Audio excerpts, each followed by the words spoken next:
Your brother says you'll be bankrupt by Christmas. Those words hit me like a sledgehammer to the chest, spoken casually by my own supplier while unloading boxes of produce at the back door of my restaurant. But here's the thing, it was March, and I had just secured a deal that would triple my locations within 18 months. What kind of brother actively campaigns for your destruction while smiling at Sunday dinner? My name is Marcus Webb, and 3 years ago, I was standing in the kitchen of my restaurant, Ember and Oak, watching my life's work slowly suffocate. The dining room that used to buzz with energy now echoed with emptiness. Tables that once required reservations weeks in advance sat gathering dust. I remember gripping the edge of my prep station so hard my knuckles turned white, wondering how everything had fallen apart so fast. But I'm getting ahead of myself. Let me take you back to where this all began, to the moment I first realized that the enemy destroying my dream wasn't the economy, wasn't bad luck, wasn't even the competition down the street. It was my own flesh and blood. My older brother, Vincent. The brink of collapse, a family betrayal. Ember and Oak opened in downtown Austin 6 years ago. I poured everything into that place, my savings, my 401k, a second mortgage on my condo. Every single penny I had went into those brick walls, that custom wood-fired oven, those handcrafted tables my grandfather helped me build before he passed. The first 2 years were magic. We were featured in Texas Monthly. Food critics called us a revelation in modern American comfort cuisine. I hired 12 staff members and still couldn't keep up with demand. My mother cried happy tears at the grand opening, telling everyone who would listen that her baby boy had made it. Vincent stood in the corner that night, champagne in hand, smile plastered across his face. I thought he was proud of me. I thought wrong. See, Vincent had always been the golden child. 4 years older, Ivy League educated, corner office at a prestigious consulting firm downtown. Growing up, I lived in his shadow. When I announced I was dropping out of business school to attend Culinary Institute, my father nearly disowned me. Vincent was the one who convinced him to give me a chance. Let Marcus chase his little dream, he'd said at that family dinner. He'll figure out soon enough that passion doesn't pay the bills. I should have heard the condescension then. But I was too grateful, too naive. The trouble started slowly, so gradually I didn't notice the pattern until it was almost too late. Around year 3, things began to shift. Reservations started dropping. Regular customers stopped coming.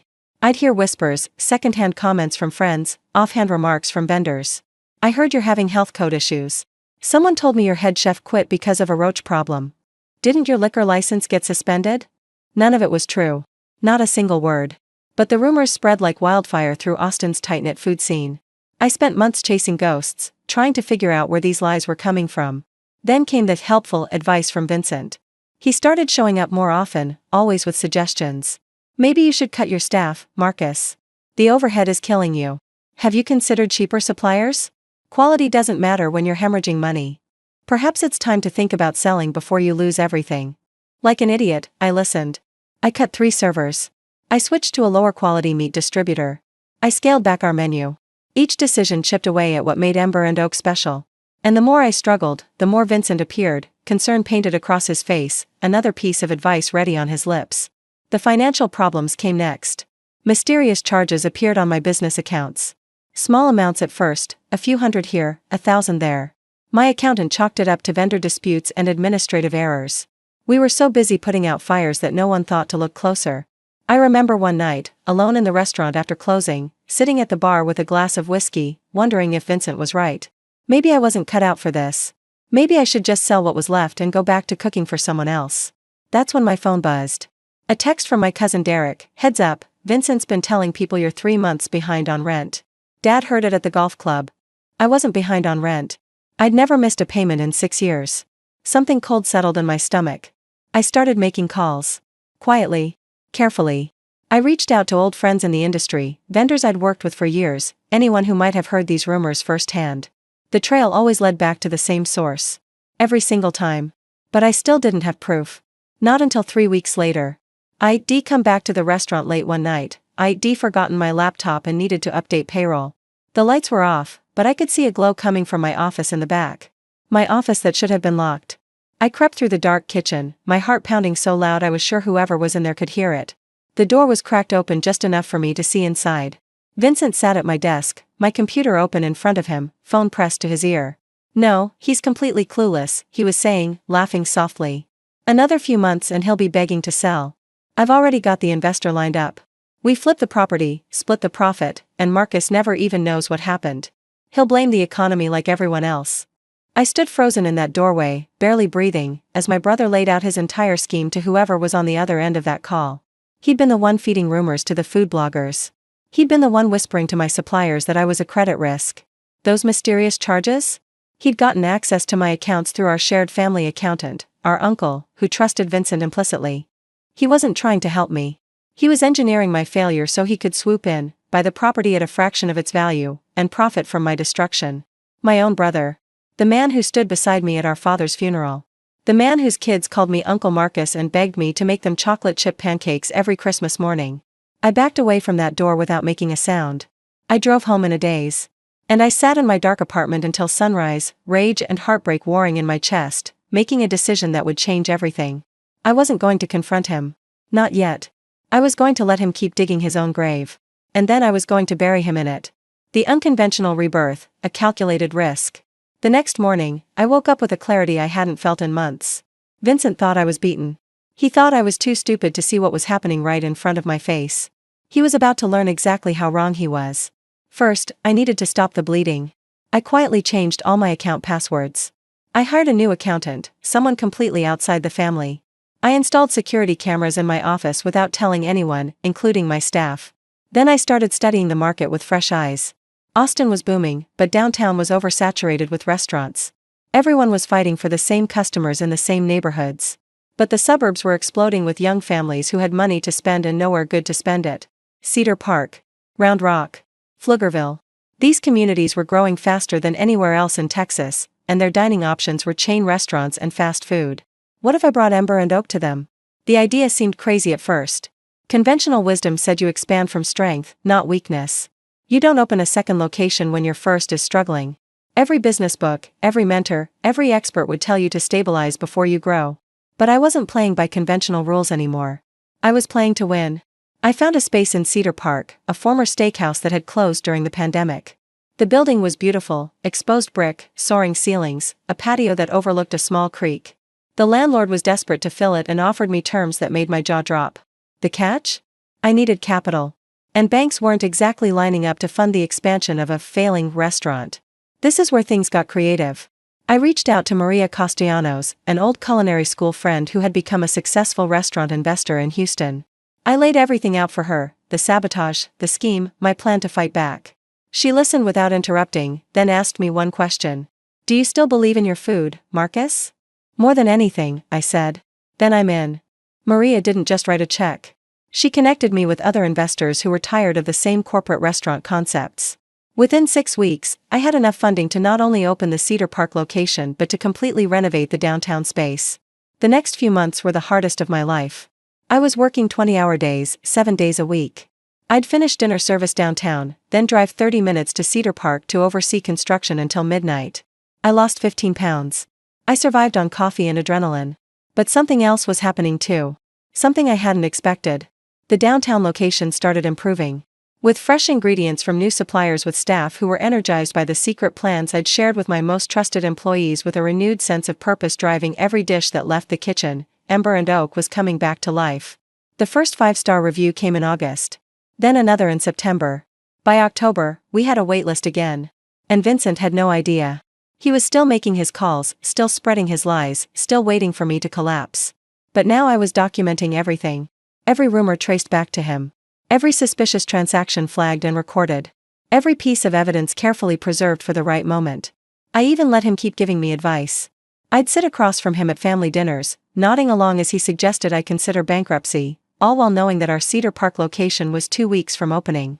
The anticipation was almost unbearable. But I waited. Because this wasn't just about saving my restaurant anymore. This was about justice. Weaponizing growth, the strategy unfolds. Here, that's something they don't teach you in business school. Sometimes the best revenge isn't confrontation. It's success so undeniable that your enemies are forced to watch you win. I hired a marketing consultant named Brianna Foster, a sharp woman who had built her career turning around damaged brands.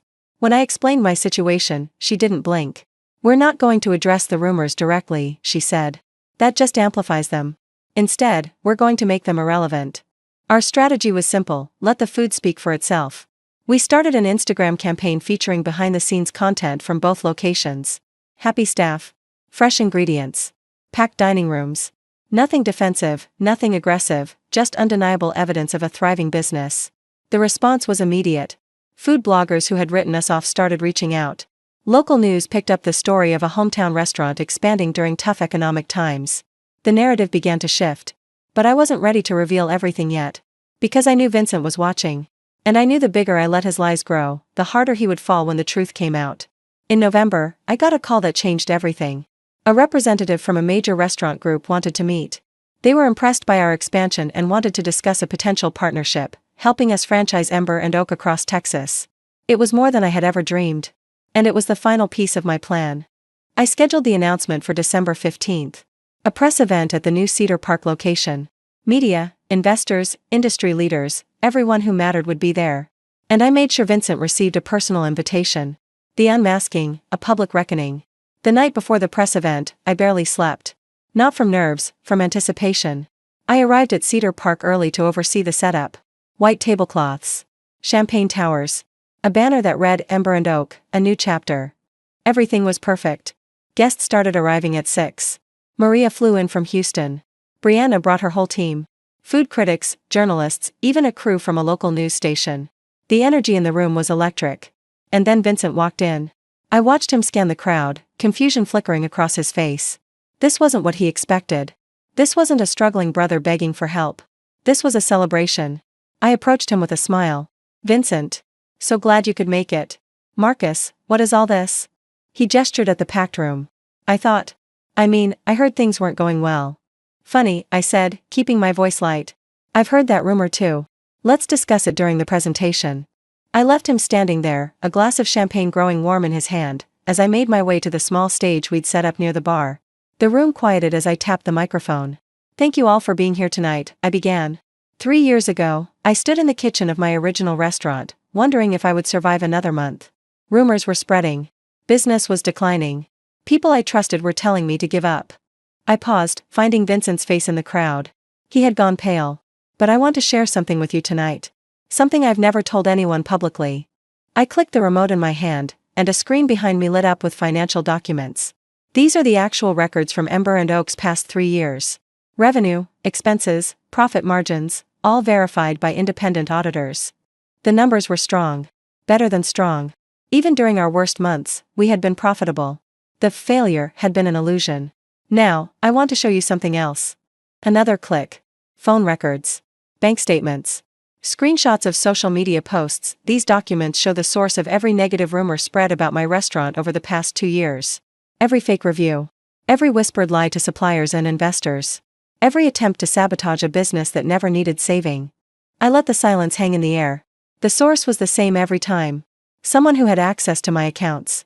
Someone who knew my schedule, my vendors, my vulnerabilities. Someone who was supposed to be family. I didn't say his name. I didn't have to. Every head in that room turned toward Vincent. He stood frozen, champagne glass still in hand, face the color of ash.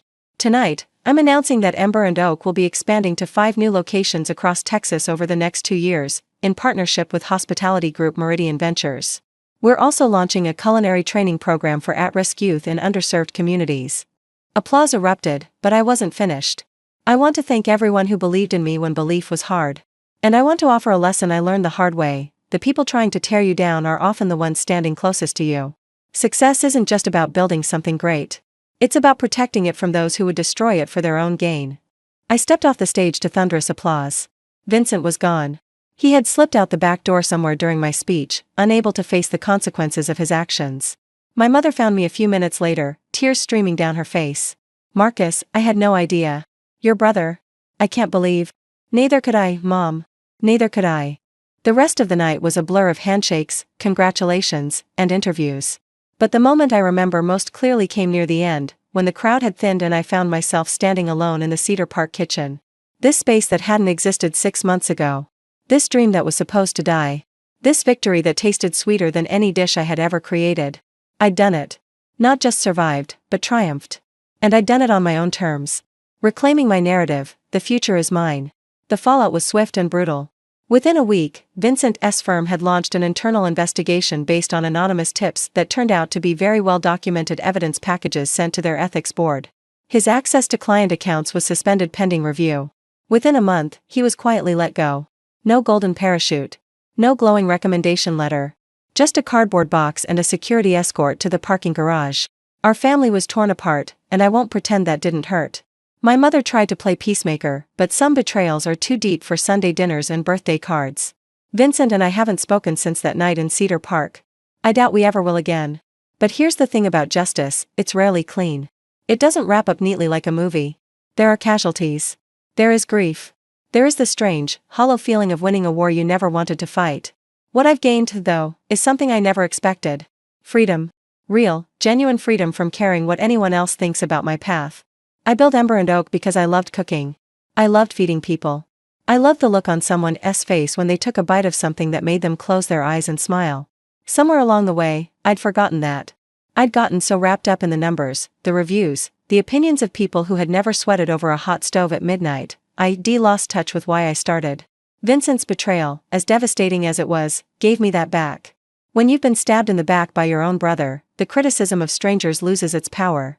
When you've rebuilt from ashes, the fear of failure becomes almost laughable. Today, Ember and Oak has 7 locations across Texas. We employ over 200 people. Our culinary training program has graduated 63 students, many of whom have gone on to open their own restaurants. I still cook. Every Saturday night, I'm in the kitchen of our original downtown location, working the line alongside my team. Some things are too important to delegate. And every time I plate a dish, every time I hear the satisfied murmur of a dining room full of happy guests, every time a young cook asks me for advice about following their dreams, I think about that night in my dark office watching my brother plot my destruction. I think about how close I came to giving up. And I think about what I would tell anyone facing their own Vincent. Their own saboteur. Their own betrayal by someone who was supposed to love them. Don't confront. Don't react. Don't give them the satisfaction of seeing your pain. Instead, build. Create. Succeed so spectacularly that their lies become absurd. Let your growth be your answer. Let your success be your revenge. Because that's what I learned. The best way to silence someone who wants you to fail isn't to argue with them. It's to win. If you faced betrayal from someone close to you, if you've been told your dreams are impossible, if you're standing in your own dark kitchen wondering if it's time to give up, I want you to know something. It's not. It's never time to give up. Not when the only person who truly knows your worth is you. Build your empire. Prove them wrong. And when you're standing at the top, looking down at everyone who tried to keep you small, that's when you'll understand what I mean. That's when you'll know exactly why the best revenge is living well. And thriving.